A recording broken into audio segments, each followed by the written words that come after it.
Ville a rendu mardi soir son verdict dans l'affaire opposant l'État gabonais à Sylvia Bongo Ondimba et Nourdine Bongo Valentin. Les deux prévenus absents lors du procès et résidant à Londres ont été condamnés par contumace à 20 ans de réclusion criminelle pour détournement de fonds publics, recel, blanchiment de capitaux, usurpation de titres et instigation au faux. Pour de nombreux Gabonais, ce procès qui symbolise le crépuscule d'un régime accusé de corruption endémique et de mauvaise gouvernance, il doit aussi s'étendre à d'autres dignitaires du régime déchu, dont l'ex-président Ali Bongo Ondimba. Et pour en parler, nous sommes en ligne avec l'analyste politique Jean-Donald Taladi. Monsieur Taladi, bienvenue sur Vue d'Afrique, bonjour. Bonjour, Que pensez-vous de la Joël. sentence prononcée contre Sylvia et Nourdine Bongo et du déroulement général du procès? Bon,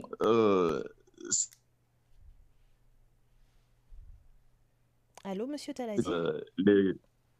oui, On vous avait perdu, je vous en prie, continuez. ok.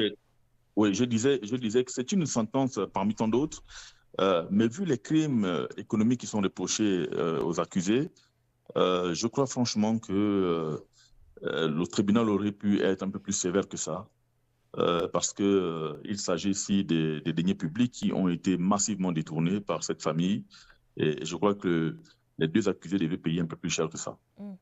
Vous ne trouvez pas la sentence assez sévère? Peut-être pas assez sévère. Je pense elle aurait dû être plus sévère qu'elle a été, très franchement.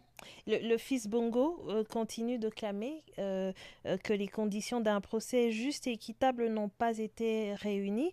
Et il y a aussi le fait que les accusés soient absents et jugés par contumace. Tout cela, selon vous, affecte-t-il la légitimité du jugement quand même? Non, non, la légitimité du jugement n'est pas compromise parce que, premièrement, M. Noureddine et sa maman auraient pu faire le déplacement pour venir répondre des actes qui leur sont reprochés. Ils ont refusé de se présenter donc à la barre, bien que, parce qu'ils sont hors du pays, bien entendu. Et donc, venir clamer ici que le procès n'a pas été juste équitable, je crois que c'est une façon pour eux de vouloir discréditer le processus judiciaire. Mais s'ils étaient vraiment sérieux avec le tribunal au niveau du Gabon, ils auraient dû faire le déplacement pour venir avec leurs avocats, bien entendu, pour se faire entendre. Et donc, ils ont refusé de le faire. Et aujourd'hui, clamer que le procès n'a pas été juste et équitable, je crois que c'est une fuite en avant. Il y a aussi les accusations de torture et la plainte déposée par les anciens dignitaires arrêtés après le coup d'État du 30 août. Est-ce que ces accusations et cette plainte pourraient jouer en leur faveur? Je veux dire, dans la perception internationale du procès, notamment en France, où certains Euh, condamnés entretiennent des liens. non, pas nécessairement. Ce qu'il faut retenir, c'est que c'est toujours bien de clamer que l'on a été torturé, que l'on a été abusé, victime des abus quelconques en prison. Mais c'est encore plus difficile de prouver cela. Parce que lorsqu'on regarde Noureddine Bongo et sa maman Sylvia, ont-ils des séquelles de quelqu'un ou encore des gens qui ont été victimes des abus du tout, des actes de violence ou encore des tortures, parce que ce ne sont pas de la torture. De quelle torture s'agit-il? C'est quoi? C'était des tortures psychologiques, des tortures physiques, des tortures mentales. Là est la grande question. C'est à eux aujourd'hui de démontrer à la face du monde et devant un tribunal euh, que voilà, voici les preuves que nous avons, que nous détenons, qui pourraient justifier donc les tortures que nous avons subies. Jusque-là, nous n'avons encore rien vu. Et la seule manière pour eux de le prouver, serait de venir comparaître au tribunal et pour démontrer à la face du monde ces preuves qu'ils détiennent entre leurs mains. Mais jusque-là, ils n'ont pas fait et donc ce ne sont que des déclarations vaines.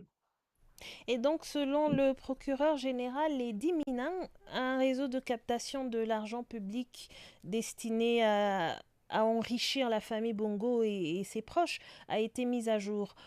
Peut-on considérer ce réseau de captation comme un phénomène systémique ou s'agit-il plutôt d'une affaire isolée à l'échelle à l'échelle de la famille Bongo?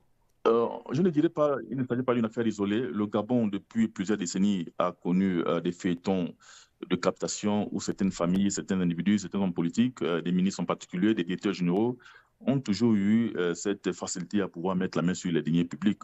Et donc, c'est un phénomène qui a été amplifié sous le règne de Ali Bongo Ondimba.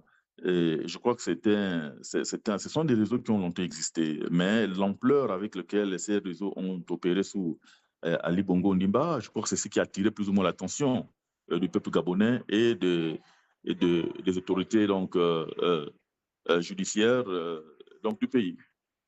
Y a-t-il des garanties que cela va s'arrêter avec le nouveau régime? Pardon, je n'ai Y pas entendu la a-t-il des question. garanties que cela va complètement s'arrêter avec le nouveau régime? Bon, les seules garanties, c'est d'appliquer la loi. Lorsque la loi est violée, il faut la mettre en application et sévir les personnes coupables, encore incriminées.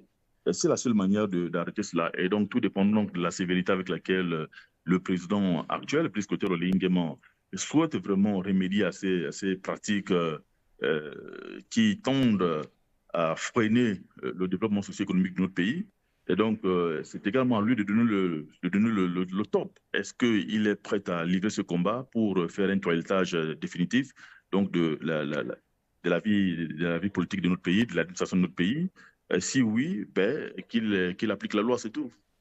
Mais pensez-vous que les montants astronomiques à rembourser par les condamnés sont réalistes et même surtout récupérables par l'État gabonais? Avant de récupérer ces montants, il faut déjà les localiser. Où est caché cet argent? Et si on peut déjà localiser donc, là où est caché cet argent, des procédures judiciaires peuvent être engagées pour que ces fonds puissent être récupérés et extradés vers le Gabon. Mais aussi longtemps qu'on n'aurait pas découvert là où sont cachés cet argent, il serait très difficile de parler d'un potentiel, d'un quelconque remboursement donc, au trésor public. Hmm. Le Gabon est riche en pétrole, hein, mais reste frappé par des fortes inégalités. Est-ce que ce procès, je veux dire, pensez-vous que ce procès puisse ouvrir la voie à une redistribution plus juste des ressources, puisque ce procès est qualifié de tournant historique pour la gouvernance au Gabon? Bon, la redistribution équitable des ressources du pays ne peuvent être possible que à travers les politiques donc, du gouvernement. C'est donc au gouvernement de mettre en place des politiques qui bénéficient au peuple. Par exemple, euh, investir dans le social. Le Gabon est un petit pays de 2 millions d'habitants seulement, avec autant de richesses. Je pense très franchement que l'État pourrait faire mieux en investissant davantage dans le social pour permettre aux Gabonais d'avoir des conditions de vie assez meilleures que ce qu'elles sont aujourd'hui. Et donc, c'est la seule manière de redistribuer équitablement donc, les ressources de l'État. Et pour ce qui concerne ce procès, il ne peut en aucun cas constituer une redistribution équitable donc, des ressources de l'État. Je crois que ce qu'il a lieu de détenir dans ce procès, c'est de stopper l'hémorragie. Parce que longtemps, ceux qui sont au pouvoir ont pensé qu'ils avaient le champ libre de pouvoir brader les ressources de l'État et sans conséquence. Et je crois que ça va peut-être être le début pour les potentiels voleurs de demain et de comprendre que toute possibilité, toute tentative de mettre la main sur les ressources de l'État pourrait leur encourir des conséquences. Please. Désolé, je suis à l'hôpital, il y a beaucoup de bruit avec ces Vous êtes tout infirmières. excusé, Monsieur Taladi. Merci d'avoir répondu à nos questions sur Vue d'Afrique. Je rappelle que vous êtes un habitué de Vue d'Afrique. Vous êtes analyste politique, Monsieur Taladi. À la prochaine, à très bientôt. À la prochaine, merci. Au revoir.